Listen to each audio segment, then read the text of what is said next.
What's good? What's good? What's good, y'all? Welcome back to Ravens Roundup. This is week 14, and you see we have our cast of characters here with us today. Now, Chris may pop in. He may not. We hadn't talked to him, but wherever he at, hey, we think about you, Chris. Let us know something.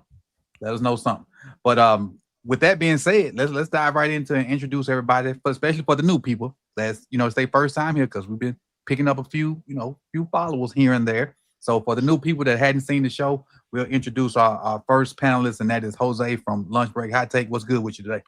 What's going on, man? Still fighting this cold, but we here. Gotcha. I heard it this morning. I'm like, oh yeah, he's struggling over there.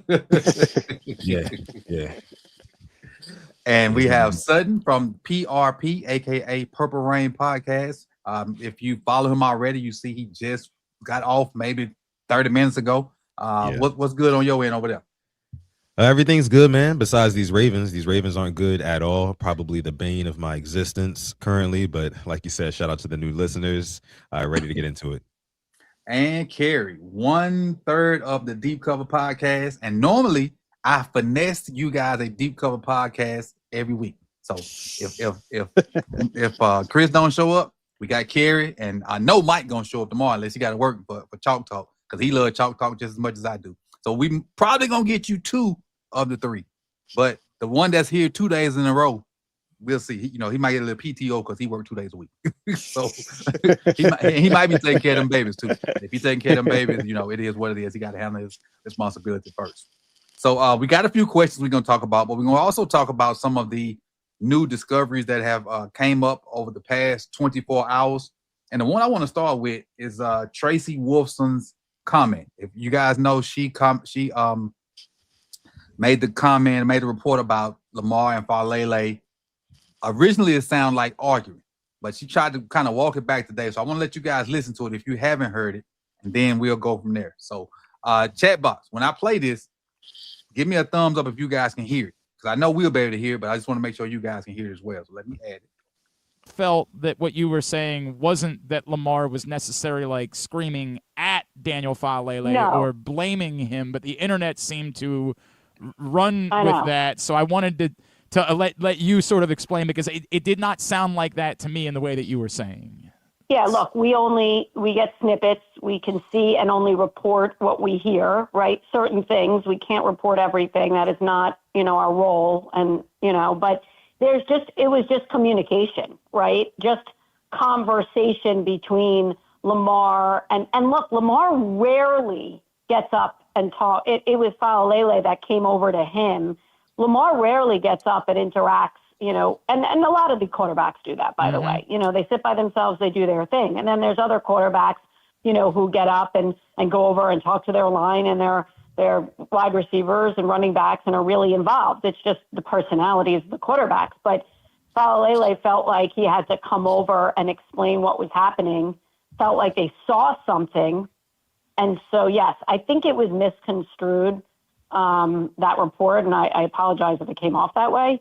But it was just more along the lines of they're trying to figure something out here, right? They know something is off, and how can they fix it before it gets worse? And so, what are your thoughts on? Had you heard that before? No, that was my first time. Okay, what are your thoughts on what Tracy? And I feel like she kind of backtracking, but go ahead.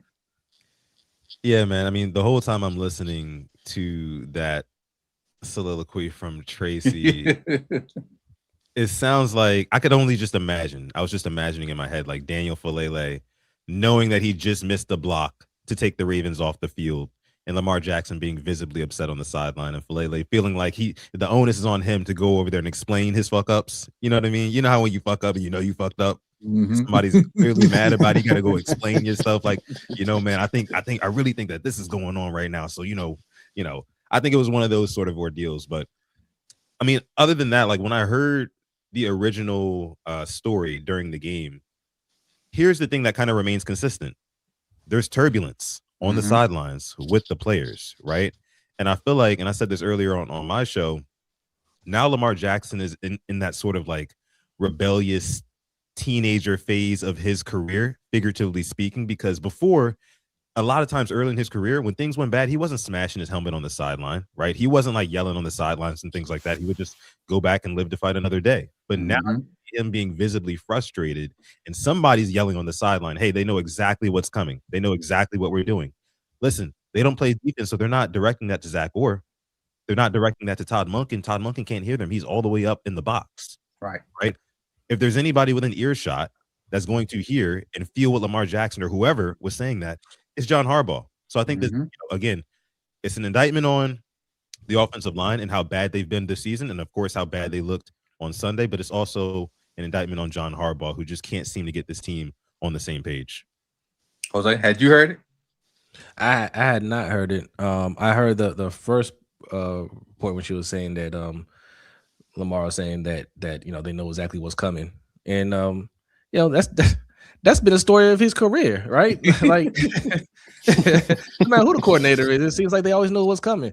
But this explanation, I think, I don't know, man. Like, yeah, she's trying to clean it up, but when she says Falele, went over to him and tried to explain, what he's seeing out there. What do you see, Falele?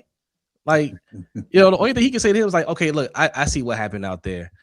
I was supposed to block that dude, and I didn't. And my bad, right? Like, that's the only thing happened was. Right. What had happened was right. I mean, like, no, like we all know, we all see it. Everybody sees it. National media is picking up on how bad Falele is playing. Not fair to the little coverage that Voorhees is getting, because he's playing equally as bad. Worse, actually. Falele gets the more viral moments, but as Coach showed you earlier today, Voorhees just loses more often. That was bad, wasn't it? So for the context, I did the video yesterday, and they had 22 plays with Falele. I would say maybe about 5 or 6 of them were decent to good. That's about a good number. Voorhees had 18 plays, and I would say 16 of them were bad in some way, shape, or form. Yeah. Yep. So, and I also want to say this too, man. I'm sick of John Harbaugh. I get he doesn't want to throw any player under the bus unless he's in the doghouse. But to say that Falele and Voorhees only had there's only a handful of plays that they could take back. Like, we ain't experts out here, but we can see it. Like, we can see them falling over. We can see them just not blocking anybody. Like, we have eyes, yo. Like, don't do that to us. You know what I'm saying? Like Tactical said when I did a call-in show, don't piss on me and tell me it's raining. Yeah. Everybody know what piss smell like. Whether you've been on Bourbon Street or you done peed in the backyard or something, everybody know what it smell like. So don't tell me that's what's going on. Facts. Kerry, we'll finish this one with you. Had you heard it? Yeah, I heard it a couple hours ago, and I mean, vibes is horrendous, man. Vibes don't lie.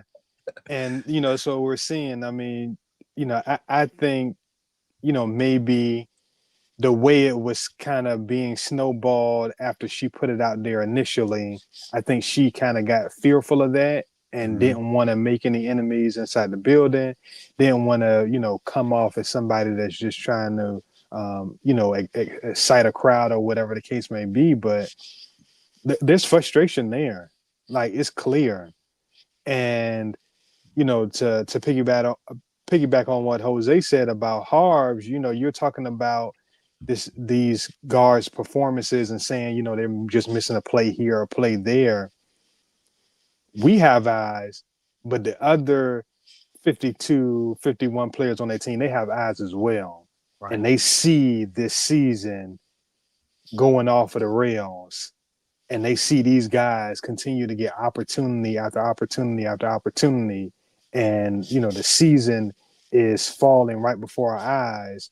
And, guys are competitive, man. Guys want to win. Guys want to be, in the playoffs and have a chance to win it all. They didn't come into this situation thinking they would be scratching and clawing for the playoffs. They came into this season thinking that they were a Super Bowl contender. So to see that being taken away in part because of, the refusal to do anything differently at guard, guys are getting frustrated. Coach, you saw it. You pointed out on the video right away. You saw that first breakdown with Falele, and then 93 on the Steelers is just in Lamar's face as soon as you snap the ball, and it's like, how many times we have to keep doing this? It's just crazy, man. Like, and you see the vibes. It's come to a head. Everybody is just over it. There's no, oh, we'll be all right. We'll get them next week. We're running out of, we'll get them next week. Right. That Cubs mantra is slowly fading. But my 2 cents on it is, I feel like Steele said something to her. Sage, I don't know his real name, but Sage's brother that works for the Ravens, like the security guy. Yeah, the security. I feel like he said Chad something. Steele, I Chad, think. yeah. I feel like Chad maybe reached out, sent an email, maybe text her or something like that, and asked her to quote unquote clean it up. That's what I feel like happened. Which is also why, stupid, though? because it's stupid. Like, people, I mean, I won't be surprised if somebody comes out with like a phone camera shot and have the audio. Like, this is the world we live in now. Like, you can't hide anything. You know what I'm saying? Yeah. And why do that for him? Why do that for Falele? And speaking of that bull jive with the not putting his shirt on, that is certified cowardice. I mean, but that's the culture of lack of accountability. I just muted my mic. That's been being built by John Harbaugh. This is not the first player to do that. In the past year, we've seen multiple. Zay Flowers has done it. Mark Andrews, who's supposed to be the most tenured leader on this team, just extended him, by the way. I don't think we've talked about that since the last time we've been on here. 3 years, $39 million, and we just signed up for 3 more years of 1 catch for 9 yards in what's supposed to be an important game. You know what I mean? Like, again, it's a culture of a lack of accountability that's been kind of like perpetuated across this locker room for years now, right? And Jose talks about it all the time on his show, and I love when he does that. He don't want dogs in the locker room. He don't want anybody that can out alpha him, because he don't got a whole lot of it in him to begin with. You know what I mean? So it's just like, speak on it. He got to keep the levels right. You know what I'm saying? Just for his own ego. And it's been a couple of generations, a couple of cycles of generations since you got Ray Lewis and all those guys out of the locker room, and now you just have guys who kind of just blindly following him, I want to say, and that's why there needs to be a change made. Agreed. This circus act that is becoming is crazy. And now that the national media is picking up on it, wait till they figure out that, in my opinion, this is my 2 cents. I know a lot of people don't feel this way, but wait till they figure out 72 is just as bad as not worse than 77. Yeah. They ain't figured that part out yet. They just know 77. But the people, like the ones that watch film, and there ain't many of them that do, they'll soon find out that 72 is just as bad, if not worse. Then I want to see what kind of sympathy they have for our quarterback then, because it ain't a lot right now. And then twice SWAT dropped 2. He says, Coach, even the mayor not rocking with Harbs and company. I also saw when he said we need to watch Rita, and the mayor clowned him on Glenn Clark's post-game press box rundown. Yeah, Rita funny too. Rita's funny too. All right, we got 2 new signings. One I'm not gonna talk about because I don't even remember the name. That's just how insignificant it is. But the one today is Laken Tomlinson, a veteran offensive guard. I'm wondering, why are we signing guards when we don't even use the people we got? Good question. And if he comes in and he's better than what we had on the bench, why he ain't been here? Well, Coach Harbaugh doesn't trust young players to begin with, right? Which is surprising why these 2 are out here, right? Voorhees, who's proven absolutely nothing, gets he's hand gifted the job, and they won't take him out. Falele is different because that's somebody he's been grooming since he was in high school, so that's a project of his that he doesn't want to give up on.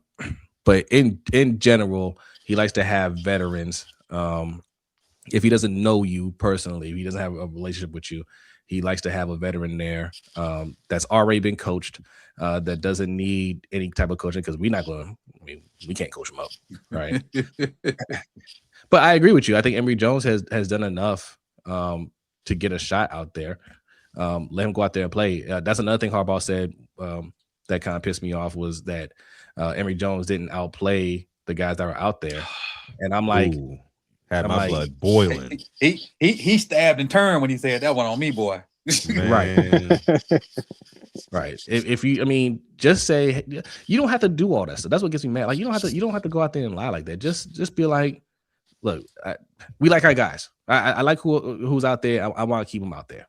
All right. I don't want to give Emory Jones a shot. Just say that. That's it. Just be honest. Just keep it on 100 every time. And if you the same way every time, I respect it. Whether I agree with it or not, I respect it. Facts. Yeah. Because there's just nothing, honestly, that you could take from that Emory Jones tape that was just like damning evidence that this guy was not a professional guard, or at least like trending towards being a solid professional guard. I mean, you got to take into consideration it was his very first professional game, right? Mm-hmm. Live reps on Thanksgiving night in front of the entire world. So it's just, and he didn't perform bad. I mean, he had the one holding call, but that holding call, that's something that can be coached out of him easily. Oh, if Coach, you're good enough there's coaches. Chris in the chat. Chris said that he let you know he's on daddy duty this week. Yeah, I saw. Okay. That's why I said my bad. Okay. Oh, my bad. I just want to say, oh, my bad. My bad, Chris. I sent him a text too.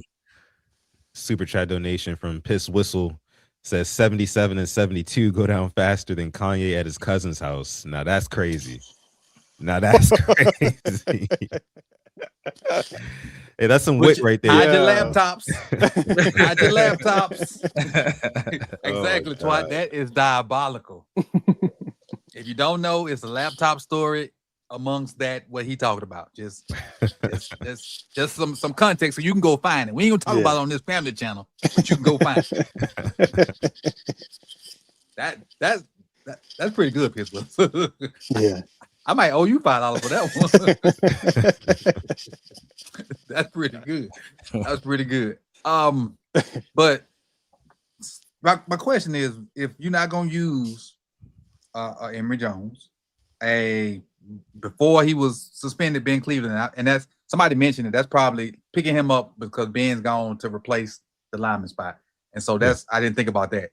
But you ain't gonna use Bullock, whose I think birthday was today. You ain't gonna use Green, right? So you just bringing him in just to have a body there, or are you actually trying to foster some competition? Maybe it's just a body, and I'm reading too much into it. Yeah, that's where I'm at. I think it's a body. Kenyon Green has been here for how long? And he's a veteran, and they haven't thought about giving him a shot.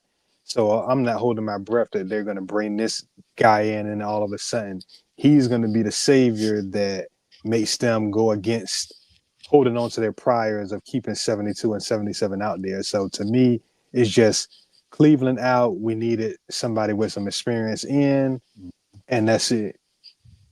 Got it. Go ahead, Jose. You had something on that? No, I was just saying that at Tomlinson, I think I read that he started like seven games this year for the Texans before they cut him. I mean, this is be real. He's not good, right? But excuse me, he's got to be better than what we got out there, right? Like there's a level of understanding as a veteran. Like, okay, I gotta at least hit somebody, right? I at least put my hands on somebody. I can't sit there and just let somebody cross face me and you know what I'm saying? Like just little things like that. Yep. Like that a veteran will go in there, and those minor things will make a big difference for this O-line. We're not looking for anybody great at this point, but just somebody that's competent. So hopefully, I mean, I think he's that. Is he great? Absolutely not, but way more competent than what we got out there on the line right now. Gotcha. All right, so we're gonna slide into the questions, but before we get into the questions, a little comic relief. So most of y'all know that I did a video yesterday on Falele, and I doubled back and did one on Voorhees today, and both of them seem to be doing pretty well. But that was one comment under the Voorhees video and JB mentioned it at the beginning of this, had me on my floor. Keep in mind, I got a room full of kids, and I saw this, and I was on the floor laughing. This is what he called Falele and Voorhees. Come on, bro. Not the Bang Bros.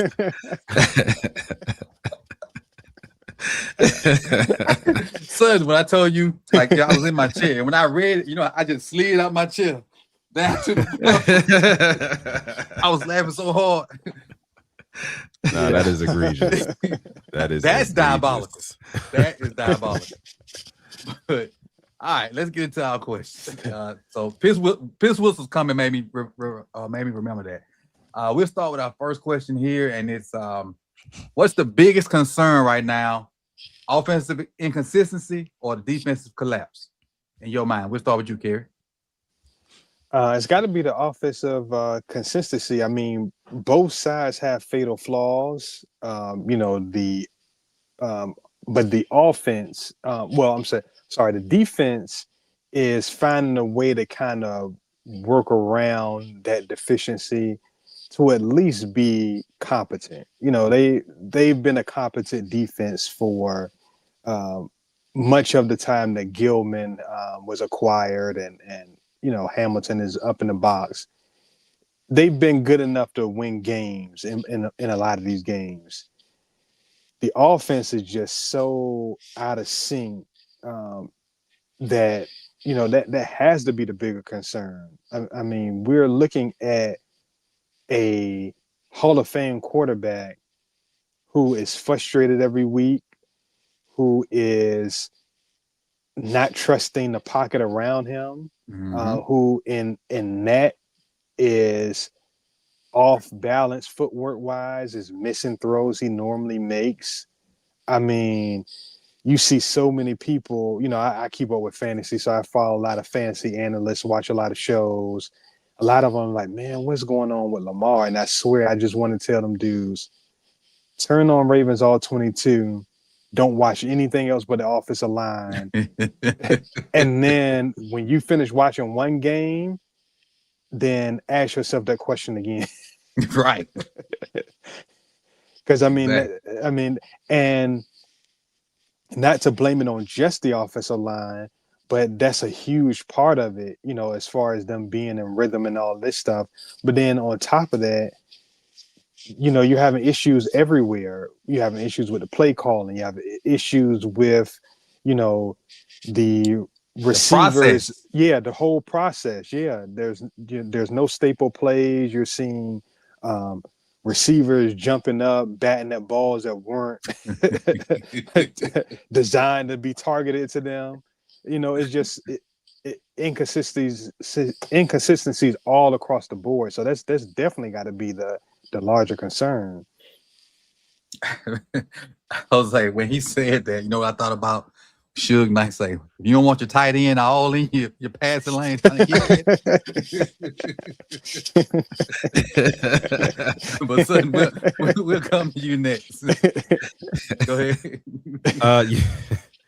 I'm gonna agree with Kerry on this one, man. I think it's 100% the offensive inconsistencies, and if you really think about it, take yourself back to the divisional game against the Bills last year, and how that was the main thing that really killed the Ravens. I mean, they started off the game with a touchdown, Rashad Bateman, cool, right? The Ravens are rolling, and then the next couple possessions, you get a couple of turnovers, right? And even in the second half, when the offense started to get rolling, you get a Mark Andrews who fumbles, and then you get back down the field, you put yourself back in position again, because Lamar Jackson does that very frequently. And then you fumble, well, you drop the 2-point conversion. So I mean, like these offensive inconsistencies. And if we fast forward it to today's game, right? Think about, Sundays against the Steelers. Think about the third and I think it was 3rd and 2 or something like that, where they basically said, and this is according to John Harbaugh, said they couldn't get the call in time, like the communication, like from up top with Todd Monken, it didn't come down, so they just kind of ran whatever, I guess. And you could tell the Ravens were confused. They ran nothing, right? He just kind of handed Derrick Henry the ball. He had no, There was no conviction on which way he was going. It was just a guy in the backfield to wrap him up almost immediately, right? And this is in like crunch time of the game. So it's like Kerry said, the defense has been playing consistently enough to give the offense more than enough opportunities, more than enough chances to actually start scoring touchdowns, right? And that's the biggest thing. Like for example, another one from Sunday's game. 3 minutes left, the Ravens are driving down the field, fixing to take the lead, and you get the big play to Zay Flowers. You're supposed to score a touchdown on that drive 10 times out of 10. If you're a good team, if you are who you say you are, you think you're a superstar team, then you need to score that touchdown. Like that's what good teams do at the end of the day. So I definitely am going to put it on the offense. The defense has been playing well enough. Now, I still do have my gripes about the defense. Do not get me wrong. Do not get me wrong. But the offense could be pulling its weight a lot more, especially considering the talent that they have. Jose? Man, y'all know where I'm going with this, man. This is hashtag deep on the defense, man. Putting it on the defense. No, seriously, right? Like the team told you we're putting it on the defense, right? By the moves they made. Mm-hmm. There's no that's true. We had no reasonable expectation for this offense to play consistently top notch all year round with the moves they made. They made no investment in the offense. In fact, they got worse than they did last year. Mm-hmm. Right. And they just said, F it, we're just gonna roll with it. It is what it is. Didn't add any real offensive weapons. Got D Hop, who's solid still, but we still looking for a number one wide receiver. Right. Jose, who thought we'd miss Nelson Aguilar right now? Right. Me and B said it on our show, like as soon as Rashad Bateman took that nothing deal, I knew what time it was. He wasn't trying to do nothing, right? Because any wide receiver that's expecting to blow up isn't going to sign for that. So that already told me what time it was with our wide receivers. For using our first and second round picks on defense, safety and edge rusher, just doubling down what we did from the previous year, going corner.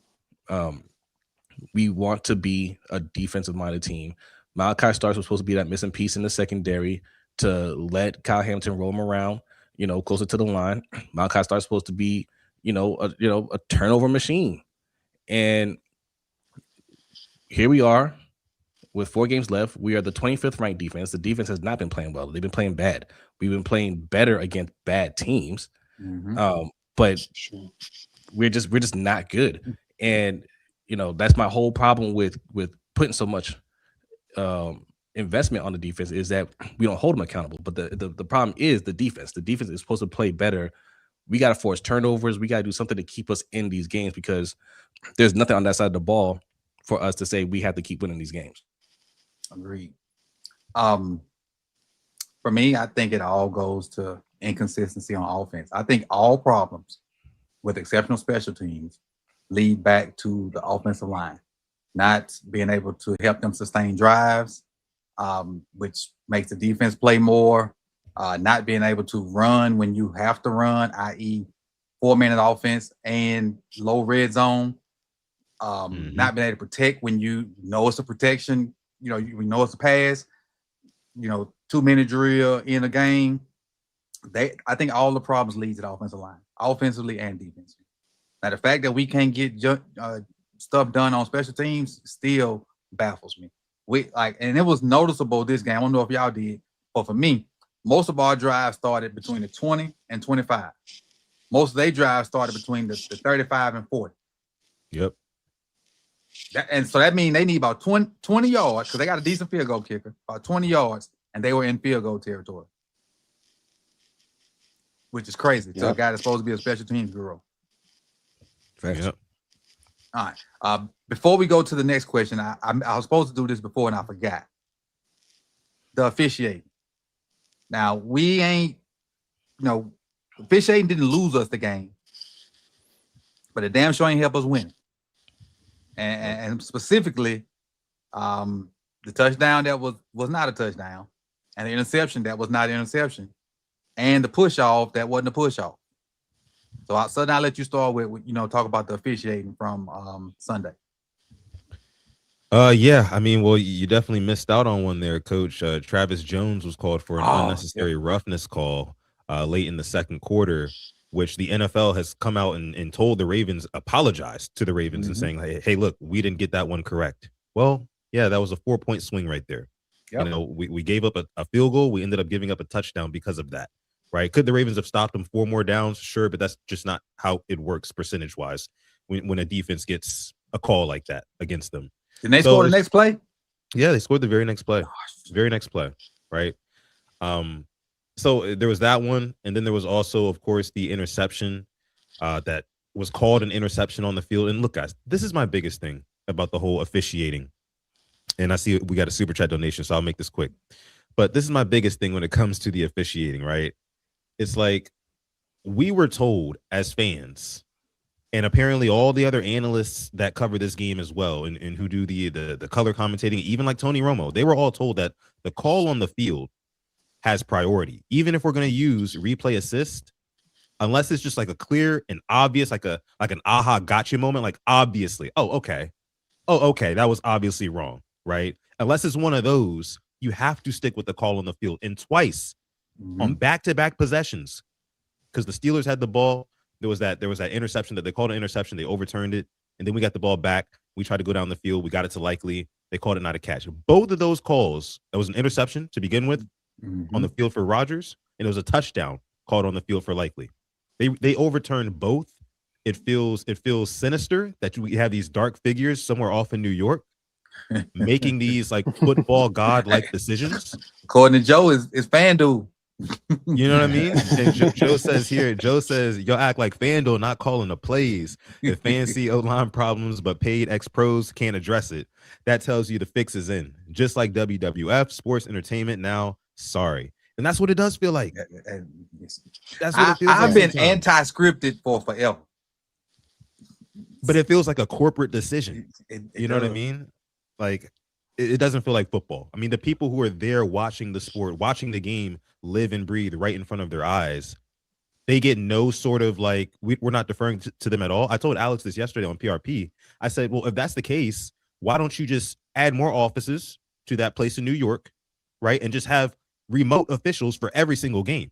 Yep. And just maybe have security guards for like fights and stuff like that to break up fights. if that's how you want to do it, if we're not going to defer to these guys who you entrusted, these crews, who, I mean, that's a brotherhood in itself. And they won't even make them guys full-time. Talk about it.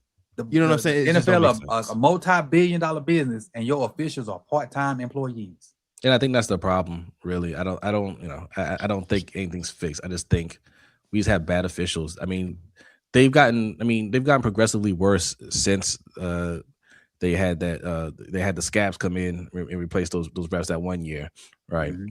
They're going through the negotiations. They're just not good. I mean, you can look at any game. Like we're focused on our team, but every fan base will look at their team and they'll tell you some issues they have with officiating during the games. And I mean, yes, there's supposed to be people reviewing it. They're not good either. that's just what it comes down to.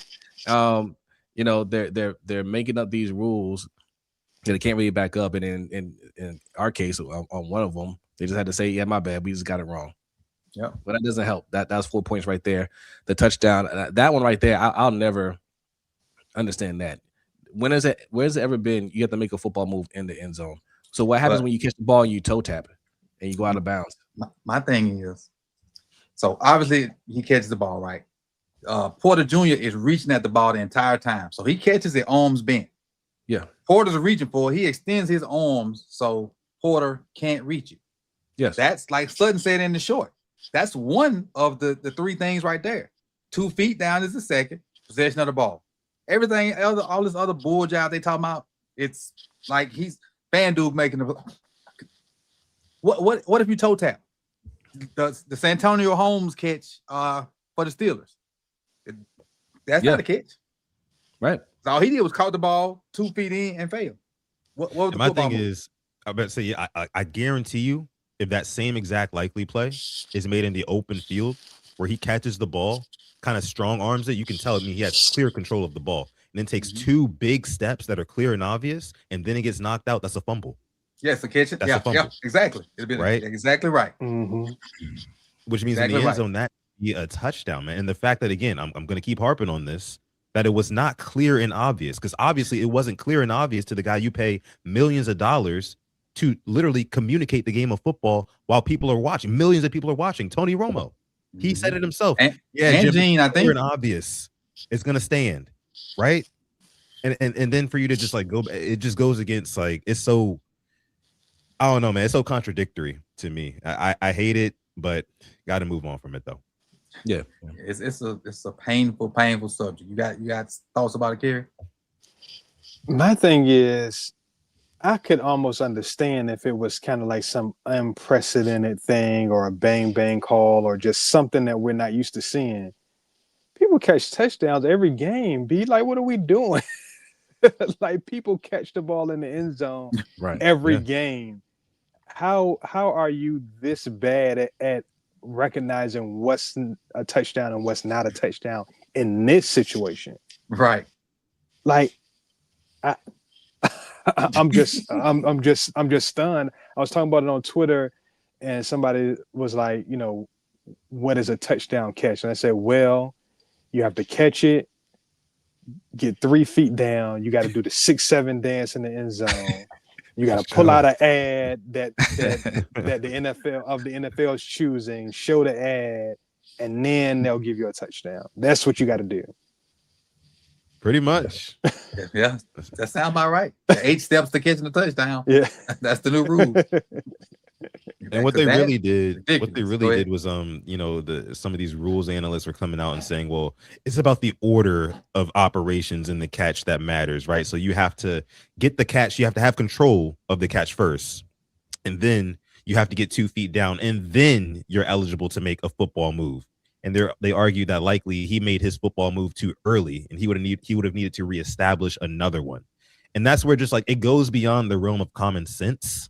You know, if that is what the rule says. Right. But even still, then, I mean, he has the football extended. So even if you want to say catch 2 feet and okay, now make a football move, I'm already making one, right? Like I'm already making a football move. Like there's no reason for me to bring the ball into my body. There's no reason for me, you know, which is why I wish that third foot could have came down. And here's where, you know, I got to give it to Likely a little bit. Hold the damn ball. You know what I mean? Like this is the second straight week where you've had ball security issues near or around the end zone.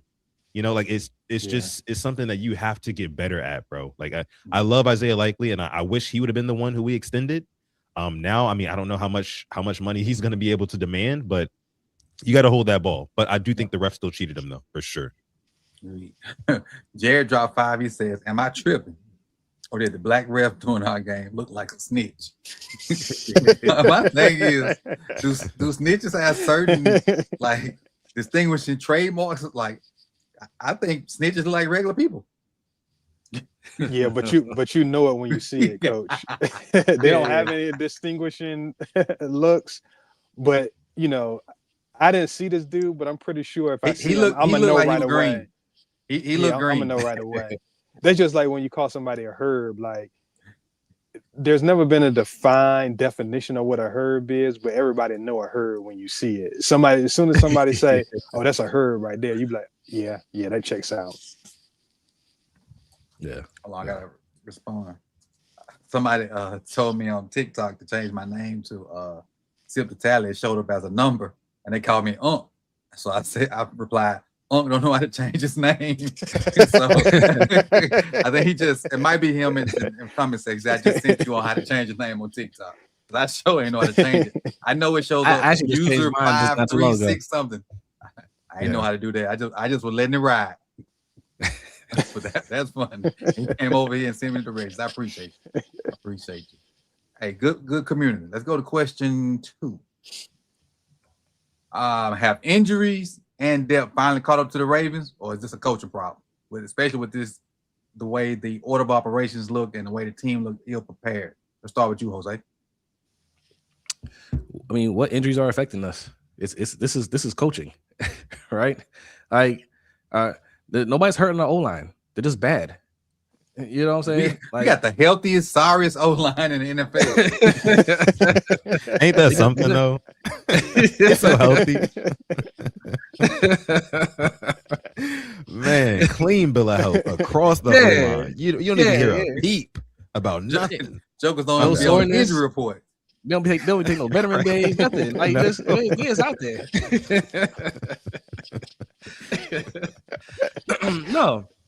No. Offense, there's nothing wrong out there other than we're just not playing well. Defense, yeah, Madubuike is out, but other than that, no, there's nothing wrong. It's just poor coaching. It's poor coaching. We're not doing well as a whole, and like we all like Zach Orr. I think he'll be fine. I think he obviously isn't Mike McDonald, but overall, when everybody's doing poorly, that's a reflection of the head coach. The message isn't, it's just not getting through to the players. They're not playing with any kind of edge, like they're not playing inspired football whatsoever. That is 100%. Yeah, it's a coaching problem, and that's I put that all on one coach, the head coach. Son, I got you.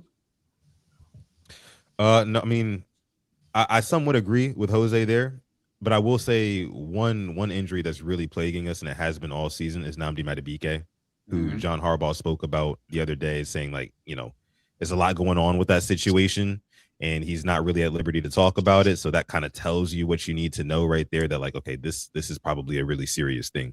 Like you alluded to this. You were ahead of the curve on the news here, Coach, on that. You told me that earlier in the season, but just not having a guy who can rush the passer like Nnamdi Madubuike. As much as I love Travis Jones, he's nowhere near the pass rush threat that Nnamdi Madubuike was. And you saw, you can see in high leverage scenarios, the Ravens are never really able to get pressure. In that game one against the Bills, there was a play that ended one of the Bills' crucial drives towards the end of it because of a Nnamdi Madubuike sack, right? And that's just something that you don't see anymore. So it was just a luxury to have him and not having him there. The run defense has been pretty good. I'm not going to lie. It hasn't been terrible, but it's been pretty good. And but the pass rush is just not there, right? So, and I think that a lot of that has to do with the lack of Nnamdi Madubuike. So I'll say that's the one injury that's really, really plaguing us. But other than that, like we said, offensive line, they're good to go. They're mad healthy and they're not doing anything at all. So yeah, that's a coaching thing to me for sure, especially considering that they're not willing to move off of Daniel Falele or Andrew Voorhees for any reason. It was interesting you said, Jose, that he's known Falele since like high school days. So this is really like a passion project for John Harbaugh, which is like it's like his baby. He doesn't want to let it go. He probably looks at Daniel Falele as like this gentle giant who's like super nice to him, respects him so much, looks up to him as I don't want to go through the rabbit hole with Harbaugh and like what I think goes on in that brain because it's goodness. But yeah, I'll say that. Injuries kind of have impacted, but I'll say it's a lot of coaching as well. It's both. I agree with all you gentlemen's points. For me, it's definitely coaching, and it's not necessarily X's and O's. It's what are you doing to motivate them? What are you doing to pull the best out of your players? Because the X's and O's will take care of themselves. But what intangibles are you doing as a coach to uplift, to encourage, to pull the best out of your players? And I just, from what I can see, I don't see him being that kind of guy. Other than after they make a good play, a great play. What did you do to inspire that, or put belief in them that they could do that? That's why I think the head coach, who's technically the CEO, is the issue. Because I think those guys for the most part can coach, but they got to answer to a head, and I think the head is Cooper Scoop. So whatever. All right, moving on. Wait, Kerry, did Kerry go? Yeah. Go ahead. I'm gonna jump in on it. Man, honestly, I feel like we need to send this team an invoice because all year we've been looking at this team. And the further and further we go, it turns into a squint. We're like squinting at this team, trying to find a contender there. Like we're just trying to say, man, if we just do this, we just do that. And it comes down to, it's an everybody problem, to be clear. But by everybody, I mean, first and foremost, John Harbaugh Eric DeCosta. Again, I've said this a couple of times. I'll say it again. DeCosta looked at this team before the season started and looked at this pass rush and looked at this offensive line and decided it was enough. That more than anything is what's so damning about where they are now. Losing Matabike was unfortunate, but you take Myles Garrett off the Browns right now, that pass rush is just not gonna fall off a cliff. Right. There's other guys there that can get to the quarterback. There's nobody here that can get to the quarterback right now. That's what we're looking at. The offensive line, we talked ad nauseum about that. And then from a coaching standpoint, so obviously you come in hamstrung. You come in with your hands tied behind your back because you can't block and you can't rush the quarterback. So then you have situational football issues. Yep. You got execution issues. Where am I supposed to find a contender in this? Hell, where am I even supposed to find a good team in this when you've already capped my ceiling because I can't rush the passer, I can't block. Now I got a team that can't execute. I got a team that is bad situationally. I got a team that makes errors on the field with fumbles, drop passes, all those kind of things. It's too much. It's like it's not realistic. It's too much to ask for this team to be good. And so, shout out to us, man. We've been making this Kool-Aid stretch all season. Like we've been trying to say, hey, man, if they can just do this, if they can just do that, if they can just do this, it's above me now. Right. it's at that point, man. At that point. And Sutton, I keep thinking back to a point you made earlier. That 3rd and 2, when originally he walked over and talked to, I think, D Hop and Zay. He walked back, got to his quarterback spot, moved Derrick Henry one side, moved him back to the other side. Mm-hmm. Now it's maybe 2 seconds left on the clock. They snap it. None of the offensive linemen really move. And then both edges from Pittsburgh basically just tackled Derrick Henry. Yep. That was the most bad news, Bears stuff I've ever seen in the NFL. It's unacceptable. And you had a timeout. Yep. Add it to the invoice. Exactly. It's just wild. That's wild to me. All right. Number 3. With the team falling out of playoff position, is the season officially over? Or is it a season at a crossroads? I say over because that's where I'm at. I think it's a wrap. But we'll talk about what I think going on the line in a minute. Sutton, we'll start with you. Well, of course, it's not officially over. The Ravens are technically still in control of their own destiny, as wild as that may seem.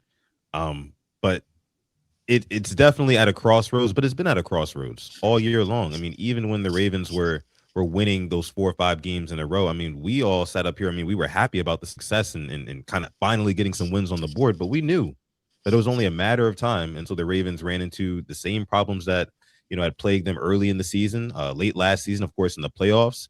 When you play against a team who even has a crumb of talent at quarterback, it's going to be tough. And now you've got one of the hardest schedules remaining. Bengals, Joe Burrow, Patriots, Drake May, MVP candidate right now. Jordan Love doing his thing in the NFC. And then you got Aaron Rodgers and the Steelers again to wrap it all up. And my thing is, I don't want to declare the season to be over because, like I said, they're still in control of their own destiny. But with the way that they're performing right now, nothing tells me that they can go on a 3-game or a 4-game win streak. I said this yesterday on PRP. I said, because Alex was talking about this Ravens team maybe ripping off 4 straight, or somebody in our chat said, yeah, maybe they can rip off 4 straight. And I'm like, we can't even rip off 4 quarters of good football. You know what I mean? So let alone 16 of them, and winning most of those 16 quarters. I don't know if the Ravens win the majority of 16 quarters that they have left to play in this regular season, which is why I'm kind of on closer to your side, Coach, on like it's over, right? I'm not ready to fully capitulate the season, but it's closer to being over than it is to, something really, really good happening. I'll just say that. Okay. 1 week at a time. You know, you gotta take it 1 week at a time. Let's get past the Bengals first, and then we can talk. Right. The main reason why it's not over is because the Steelers could, you know, they're just as bad. Like, you know, before they played us, their fan base was ready to call it a season as well. They have issues, just like we do. They don't have a lot of confidence in that team, and if we win this week and they lose to Miami, we're right back in it. Yep. We don't have to win four straight. I don't believe the Steelers are going to win all 4 of their games. I don't believe they're going to win 3 of their games. They might win 2. All right. And it's just a matter of, can we beat them the next time? Can we beat the Bengals this time? Can we beat the Patriots? We don't have to beat the Packers. That game doesn't really mean a whole lot if we take care of business. But the other games, and you know, the Patriots, they had to win at least 2 or 3. I don't see them winning 3, but I mean, they could fall apart as well. So it's not over for the sole fact that the Steelers could hold us up throughout these 4 weeks. Here. Yeah, Jose called it. I mean, he makes a great point. That's the only reason it's not. I mean, Aaron Rodgers just a week ago was calling out players on their offense. So, like, they got to win, great, but they're a mediocre football team too. You know, that it could easily fall off the rails for them real quick. So, you know, they don't have to go undefeated to get in, I don't think. But as far as my confidence in them having a hand in it, no. I mean, we know what the deficiencies are. We've talked about them ad nauseum. The biggest deficiency, though, is more often than not, you do not see players on this team elevated by scheme or by game plan. And so when you are missing what they're missing as far as the offensive line and the pass rush, and you're not being elevated on a weekly basis, if a coach is not saying, I got this, but then what are we talking about here? Like, you know, a lot of these execution issues, you know, settling down this offense when they, you know, go into modes where it's 3 and out, all these different things. Where is the coach that comes in and says, I got this. Mm-hmm. Let us settle us down. Let's lock in. Let's find these staple plays. Let's get to that and get us through this. Right. You're not seeing that. You're just not seeing it. In that winning streak, I saw a couple things on both sides of the ball that made me think maybe we were turning the corner there, and then now it's reverted right back. I don't see them being elevated at all. From a coaching standpoint, that goes from head coach, that goes to both coordinators. And the coordinators, I think, are actually doing a halfway decent job. But again, it starts at the top and flows down. Mm-hmm. What is John Harbaugh doing on a weekly basis to keep them from spiraling? I'm not seeing it. Like he seems like he's spiraling himself, because we see more and more of this. How that phrase go, Jose? We see that more and more. Yeah. I mean, he's been doing that for years. We see that more and more. So we're about 7 minutes before the hour is up. So we're gonna jump into our 2 fun questions and get this somber vibes up out of here. Get this loss. Get it up out of here. Get on some little fun. All right. So this one is for everybody, and I'm gonna be looking in the chat box too to see the answers as well. All right. What is something that you don't eat anymore that had your younger self in a chokehold? Something that you like maybe used to eat and you stopped eating it, but it back in the day it had you had to have it. Oh, me and B talked about this not too long ago. Before we, when you're young, you don't realize you're eating poor people's food. You know, fried bolognas. I used to, my mom used to fry bologna and cut out a triangle, make it look like Pac-Man. Yeah, you had had that, eat that, some Vienna sausages and some eggs for breakfast. I thought I was living like a young prince, and like the top notch food for me. The top I thought it got no better than that. Steakums. You make some steakums. What Yes, steakums? You never had steakums before? It's it's steak like meat. Okay, steak like meat. Steak like meat, chopped up real thin. Yeah, real thin slices. Like when it's like what you see when you get like a Philly cheesesteak, but it's not like real steak.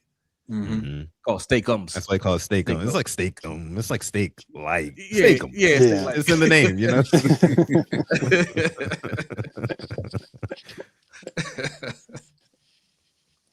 So yeah, for me, I mean, my younger self, I could eat this for breakfast, lunch, and dinner, snack, midnight snack, whatever.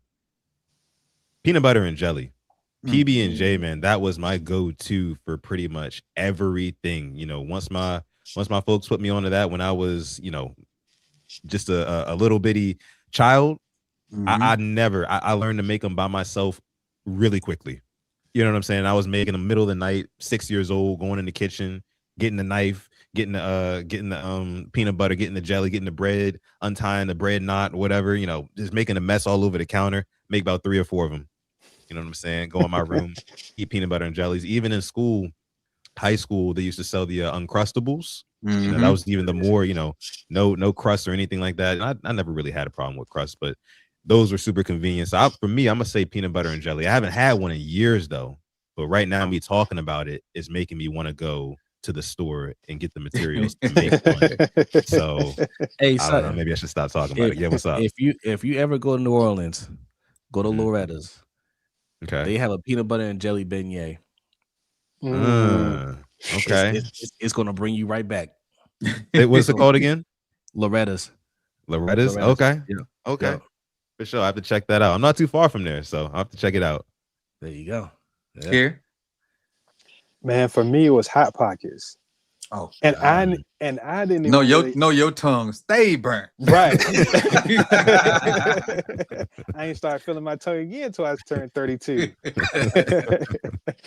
But man, it wasn't even like they had me in a chokehold necessarily. It was just the convenience of it. Like I'm young, I'm in like my early 20s, living with my brother and my cousin. We got bachelor pad, ain't none of us cooking. Like it's the convenience of it. Like, man, I was running through every flavor, man. That's what I was taking to work. That's what I had for lunch.